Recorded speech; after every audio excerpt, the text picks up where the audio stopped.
Look, when I so casually say God is the unmanifest, the Father, I mean to those that don't have eyes to see, ears to hear, a heart that loves.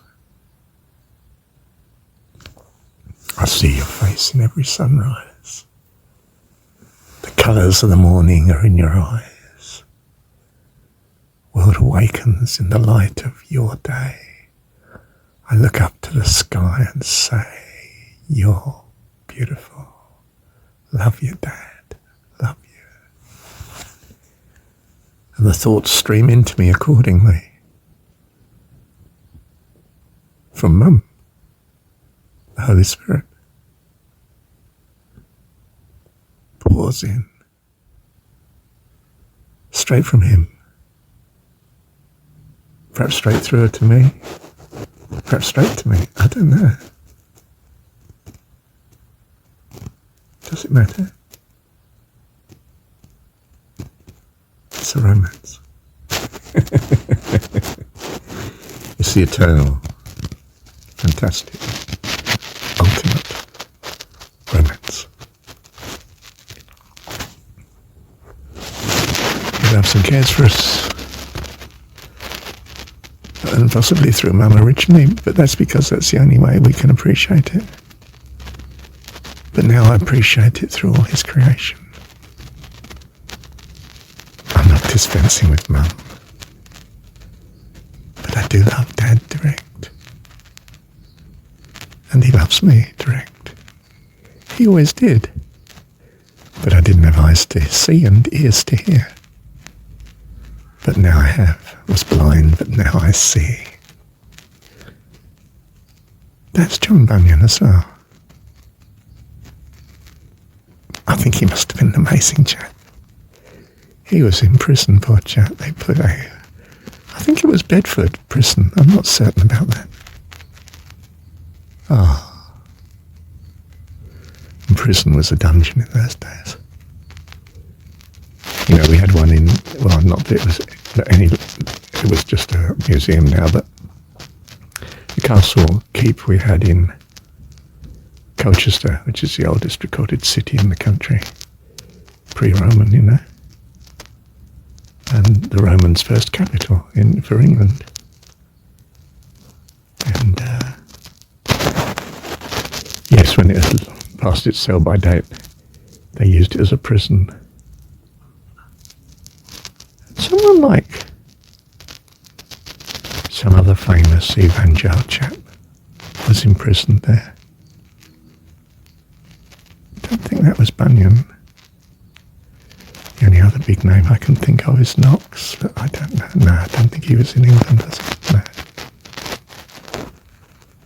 It's by and by, isn't it? Next to me is a person. I'm his son. I'd make him to bits till he continued talking to me. Don't take no for an answer. No. Why are you talking to me? I'm busy. Well, when you're very capable, you won't be busy for long. You'll soon get it done. When are you going to talk to me?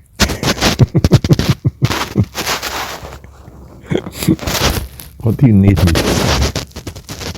Oh, I don't know. We don't need to talk. I just love being with you, Dad. I just love your presence. It's heaven to me. Your presence is heaven to me. Your presence is heaven to me. Your presence is heaven to me. Love you, Dad. Oh, look, please be patient. Let me read this to you.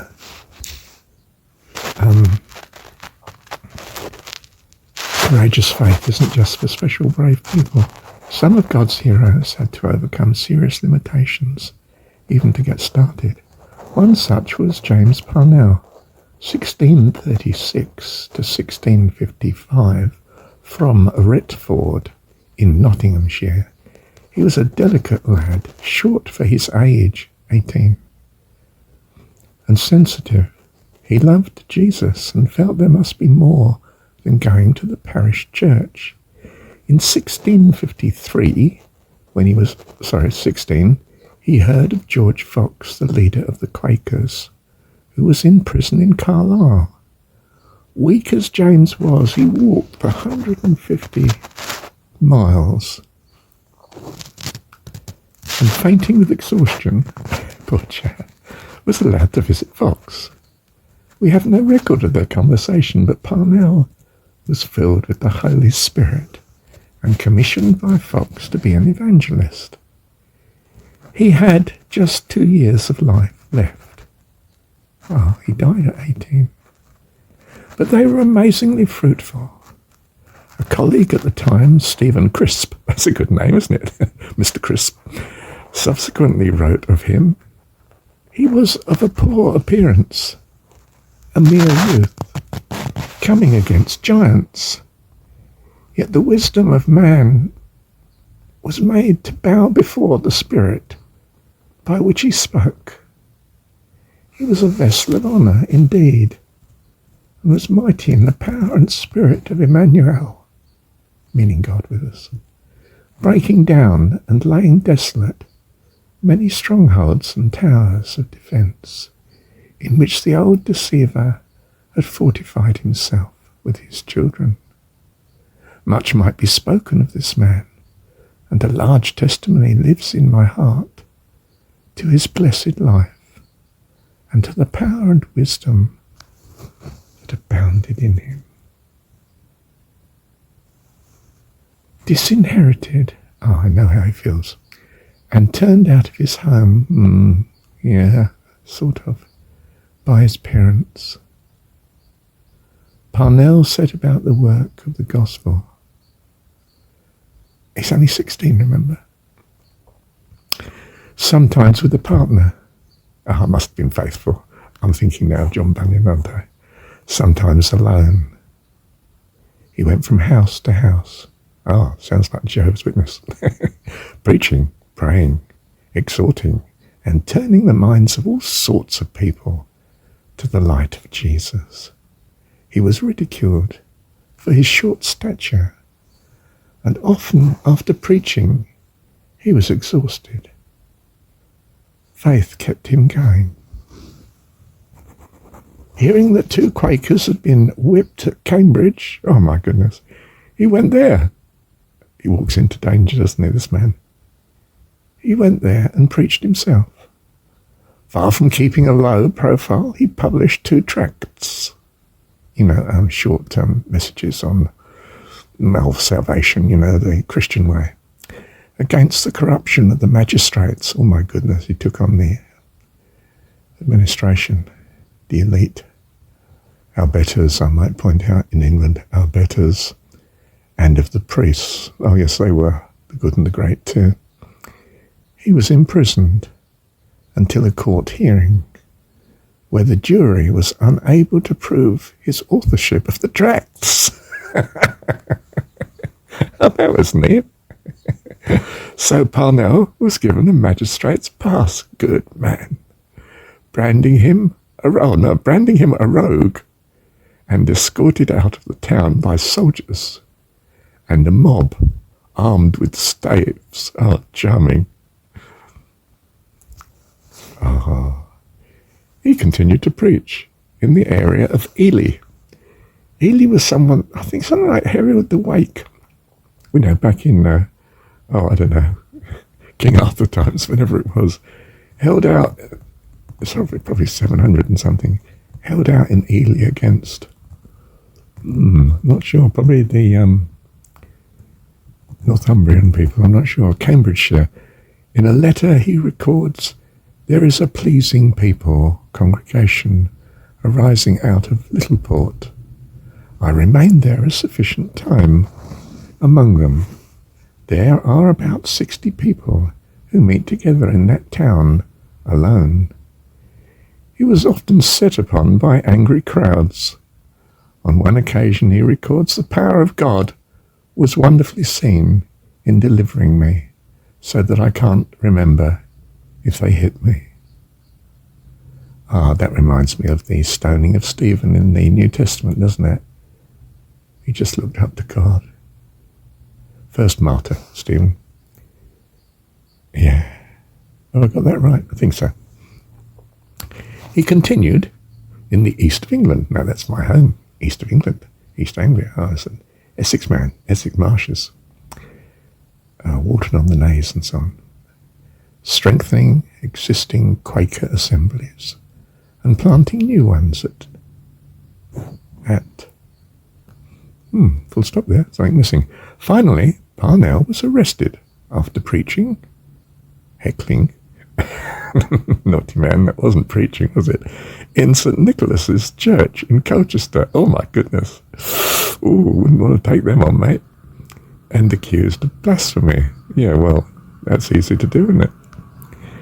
I don't know what the penalty for blasphemy is, but it's pretty bad. At his trial, he was acquitted, wow, of the most serious charge, but fined £40. My goodness. £40 was a horrendous amount of money in those days. A hefty sum, equivalent to about 570 working days. 365, year and a half's income, wages, for a skilled labourer at that time. Parnell refused to pay. So he was in prison, in a cell at Colchester Castle that can still be visited today. He was able to write letters, some of which have survived. I am committed to be kept a prisoner, but I am the Lord's free man, he wrote in one.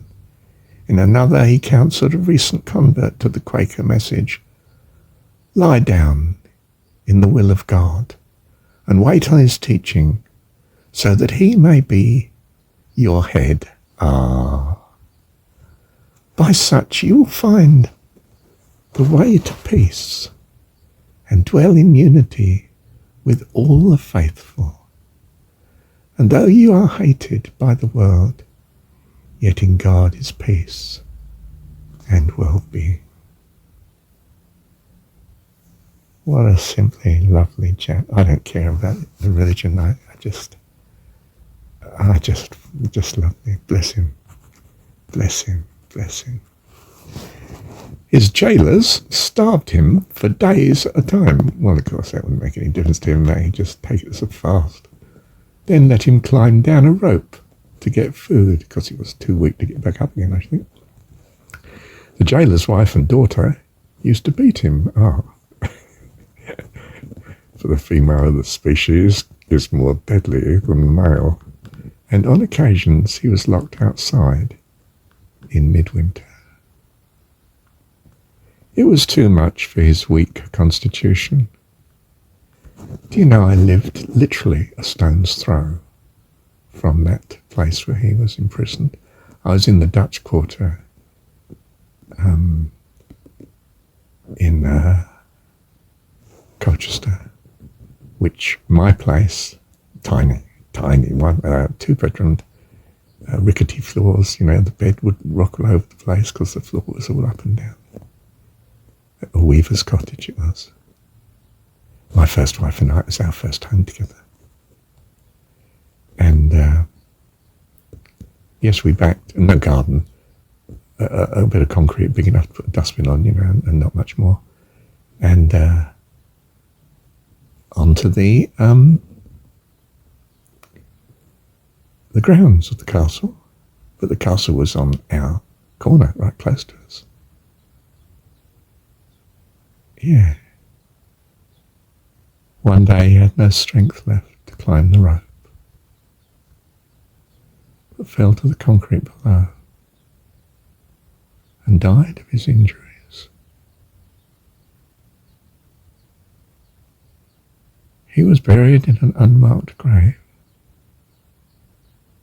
the first of several hundred Quaker martyrs.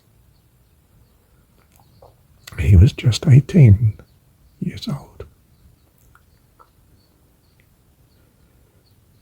His message to us all is summed up in the last words he sent to the Quaker believers in Essex. Be willing that self shall suffer for the truth, and not the truth for self. Ah, bless him, Lord. Bless him. Bless him, Lord. Bless him, Lord. I don't care about his theology. What a simply wonderful child of God. Oh my goodness. What a lovely chap. Thank you, Dad. Please don't be a martyr for Christ, as the jargon goes. Please do not do that. I don't want my children to suffer. There's no need. This chap loved me with all his heart, all his being, all his soul. That was what I treasure. I grieve for his crucifixion. I grieve for it.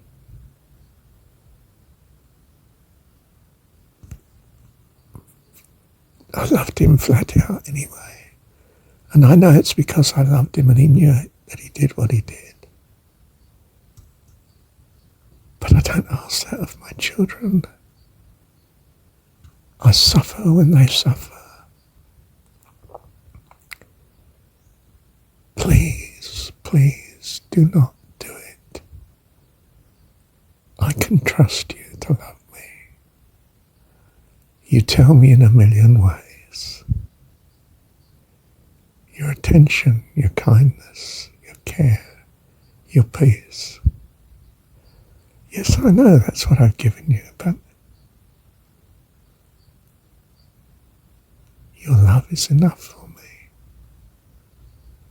I don't want my children to suffer. Can you hear me? Please do not encourage them to suffer. Jesus chose in the story to be crucified. Thank God it was a story. I don't think I could have come to Christianity if I thought it was the truth, the reality, the history. It is the truth, but it's spiritual truth. And it speaks of the suffering of God when you suffer. How much more when you do it out of love for him? It's not required love. I am come that you might have life, and have it more abundantly. It's not that your love is all I ask. It's that your love is everything to me. I don't need your pain and sorrow. It distresses me, your dad. Do you hear me, love? Do not do it. I can do it some other way.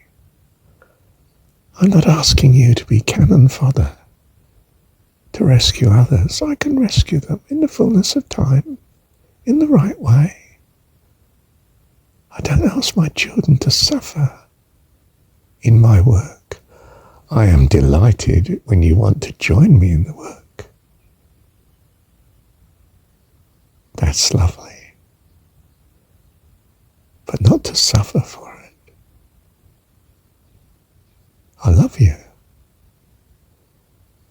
I'm come that you might have life, not suffering.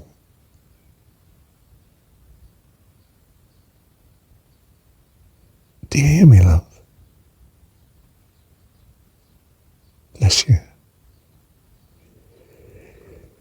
Yes, we do hear you, Lord. I think we do.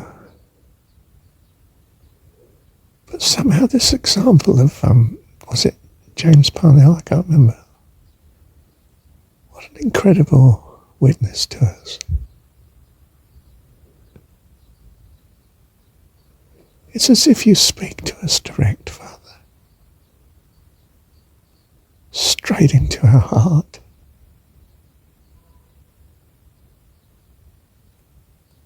And we know you because he knew you.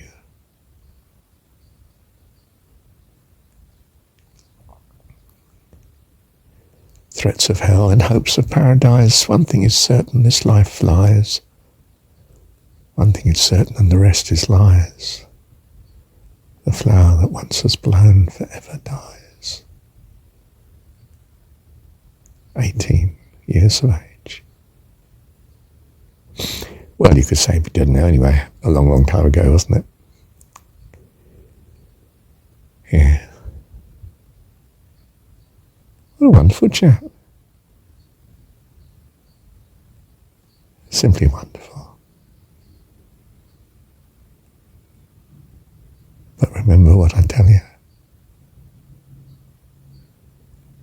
I've not come that you suffer. I'm come that you might have life and have it more abundantly. It's my work, not your responsibility. It's lovely to have you help me. I don't want you cut to pieces in doing it. I mean, that's reasonable, isn't it? Do you hear me? Good. Yes.